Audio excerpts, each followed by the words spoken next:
Hello, crafty friends, and welcome to my channel, Create with Kalia. I'm Kalia.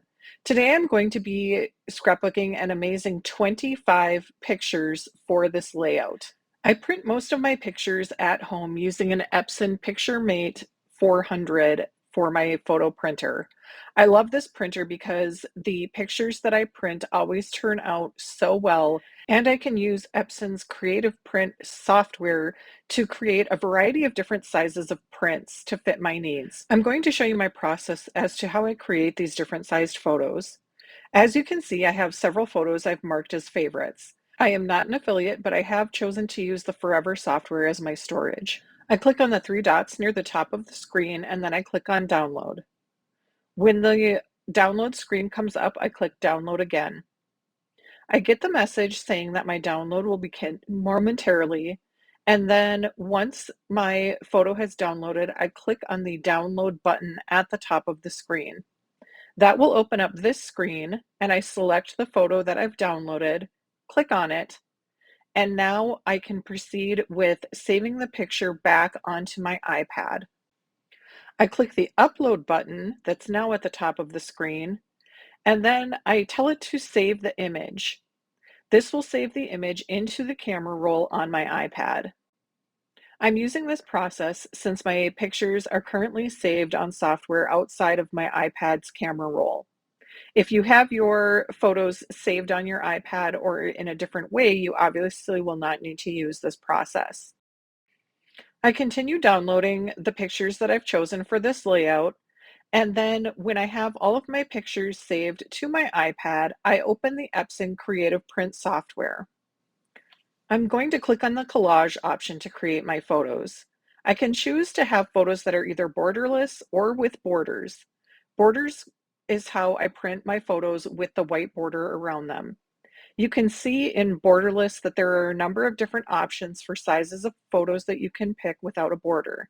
The same is true in the borders. Depending on the size of paper that you are printing on, that determines how big the photos actually turn out.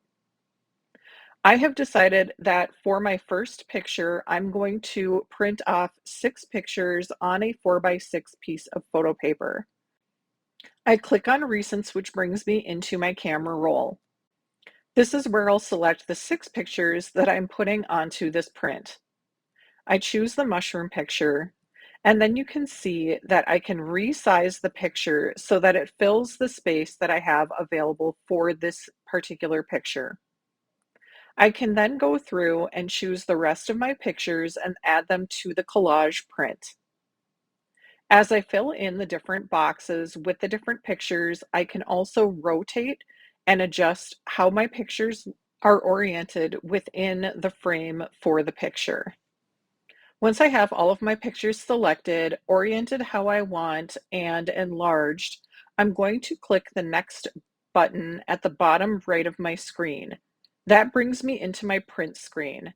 I verify that I'm going to print on a 4x6 piece of paper and that I only want one print. If I want to change those options, I can go to the gear at the top right of the picture and change the paper size or change the number of copies of the picture that I would like to print.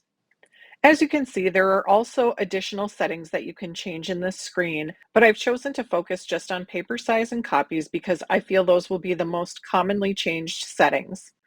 The PictureMate 400, also called the PM 400, can accept paper sizes of 3.5 by 5, 4 by 6, or 5 by 7. I personally only purchase 4 by 6 or 5 by 7 paper. However, I can still make prints that are 3 by 3 on a 4 by 6 sheet of paper.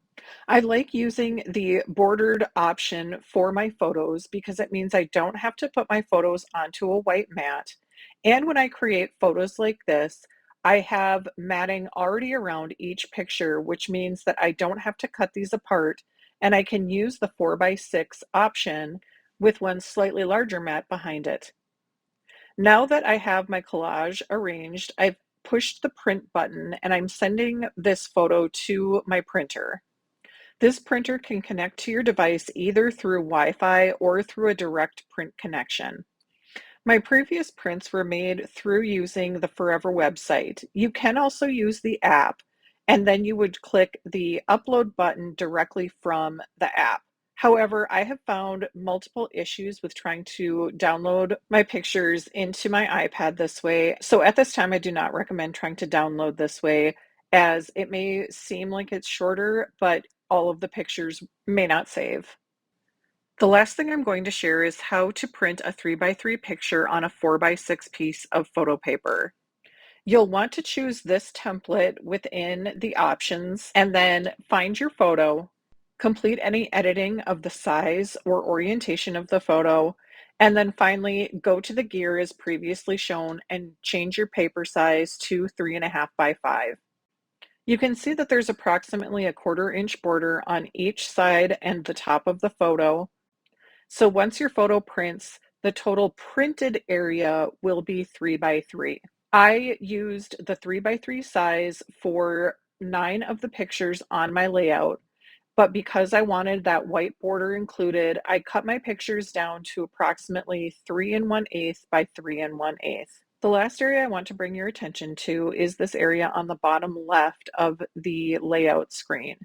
You can also change your paper size here, and you'll see that there is an option to save projects that you are currently working on. I'm going to finish printing off the pictures for my layout, and then we'll get back into creating the layout. As I mentioned at the top of the video, I have 25 pictures that are included in this layout. I've used 2 4x6, 8 3x4, 6 2x2, and 9 3 1/8 by 3 1/8 pictures. I've used 4x6 paper to print all of my pictures and then trimmed down the grid pictures to 3 1/8 by 3 1/8 to maintain the white border. I will use 2 flip-flaps on this layout to help incorporate some of the pictures that I'm including. In my video last week, I used the Take to the Sky DSP to create my layout. I absolutely love the blue topography map paper that's in that set and knew that I wanted to also use it to scrapbook this adventure. I've cut down some granny apple green cardstock to 7 inches by 10 inches and 3.5 inches by 10 inches. That's where my grid photos will be. I also have 2 pieces of 4 by 12 of the blue map paper, which will be the base of my layout. I start by inking both of the short edges and one of the long edges on each of the pieces of granny apple green cardstock.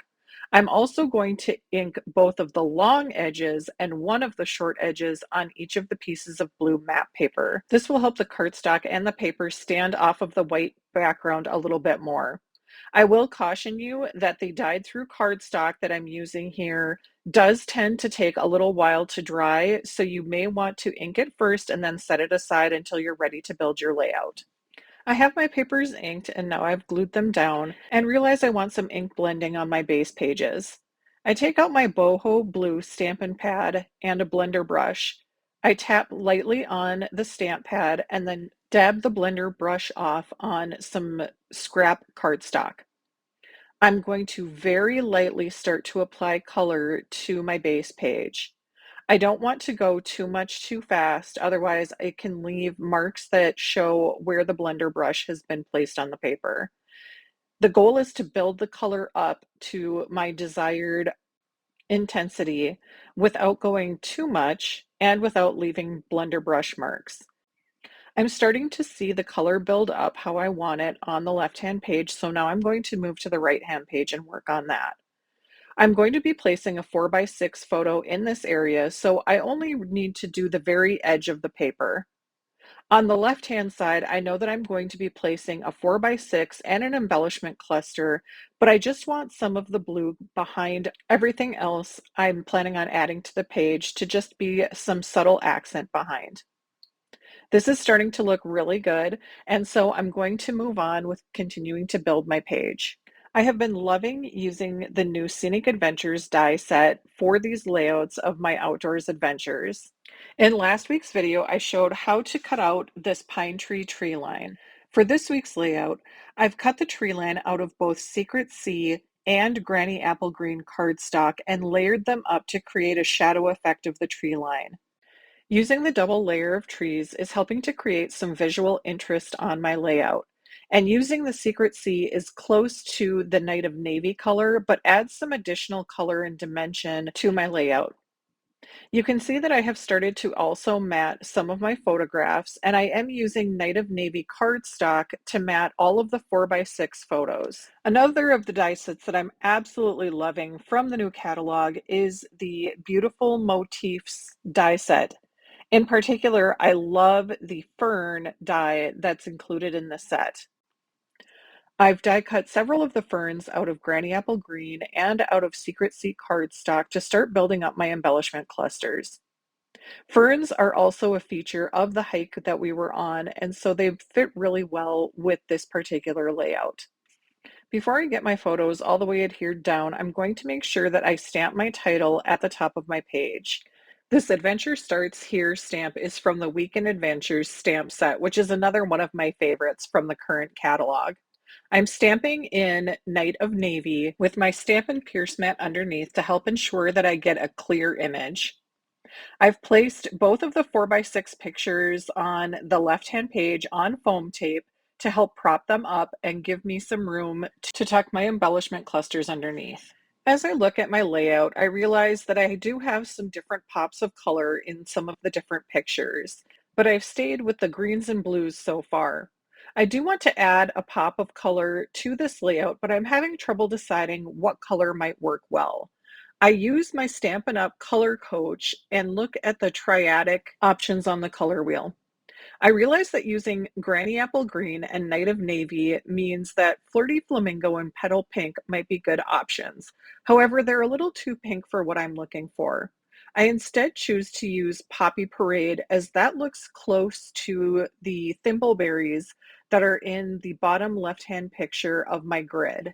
I'm going to use just a few little pops of color to help bring the layout together and draw your eye across it. I'm now ready to start building up my embellishment clusters. I start placing the ferns around my picture and realize that I'm going to want to tuck some of them in, and they are quite large, so I'm going to be able to tear pieces off to set aside to use on the right-hand page.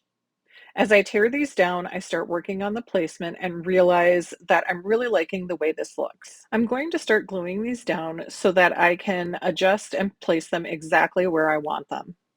I find two small banner die cuts in the birthday celebration die set and use those to create a little banner that I'll put on the left-hand side of my page to bring in that pop of Poppy Parade. I also find a stamp that says Better Together on the Weekend Adventures stamp set and use that to stamp on my banner. Next, I find a little splatter stamp on the Weekend Adventures set and stamp behind the banner. I realize that the banner is covering up most of the stamp, so I stamp again in Poppy Parade. I'm going to stamp this a few more times below the left-hand embellishment cluster and next to Adventure Starts Here, and also above the photo on the right-hand side of my page. This will help bring in more of that pop of color that I've been looking for in this layout. These pictures are from a hike my husband and I took on the Superior Hiking Trail in northern Minnesota, which is near where I grew up. We were in Minnesota to visit my family for our yearly vacation, and we were able to get away while my mom watched our kids. It was one of the first times that we were able to go hike just the two of us after our youngest was born. Whenever we hike, we always take tons of pictures of all of the things that we see, and this hike was no exception, which is why I had so many pictures that I wanted to include on this layout. The pictures on the left-hand page are of me and my husband on the hiking trail, the trailhead sign, and pictures of the actual trail itself. And then some of the things that we saw along the trail, including a Hola woodpecker had started to make some eggs, which I think may have been turkey eggs, and thimbleberries, which are very similar to raspberries. On the right-hand page, there is a picture of a mushroom, two different frogs that we saw, the creek that part of our hike paralleled, some of the plants that we saw, and last but not least, the latrine. The Superior Hiking Trail is a 310-mile footpath that runs from Wisconsin to Canada through Minnesota. And since it's considered a backpacking trail, there are latrines in the woods along various points of the trail. If you've never seen or experienced one of the outdoor latrines, it may seem strange, But for those of us who grew up hiking in northern Minnesota, it's just part of the experience. I'm now going to bring in my Spotlight on Nature dies and a stamp from the Tags to Go stamp set. The stamp says, "Life's detours are better with you," and I thought that that was perfect for this hike. I'm also going to be bringing in more of the Poppy Parade by using one of the dies from the Spotlight on Nature set. I'm using the extras from the ferns that I pulled apart for the left-hand side embellishment cluster to build up a cluster underneath the right-hand side of the page. I glued on the fern pieces and then popped the circles up on some foam tape. Next, I used some scrap white cardstock to stamp "Love This Place" from Weekend Adventures in Night of Navy, and then put some more Poppy Parade cardstock behind that. I'm trying to figure out where the best place to put this is. I continue to look at it right in this location, and I really like that, but I've also been looking at it on top of the 4x6 picture on the left-hand side. I kind of like it there too, but I realized that I like it better in the first location as it helps break up the green just a tiny bit for me. I also like it in this location because I feel like it helps create a diagonal that will help bring your eye across the scrapbook page to the different embellishment areas. I feel like I have plenty to look at on this page, and so I don't want to overwhelm my layout with additional embellishments. The last thing I need to complete my page is some journaling. I use the print and cut feature in Cricut Design Space to print out and then cut out my journaling in journaling strips. I'll place those here on the right-hand side of my page, and that should complete the layout for me.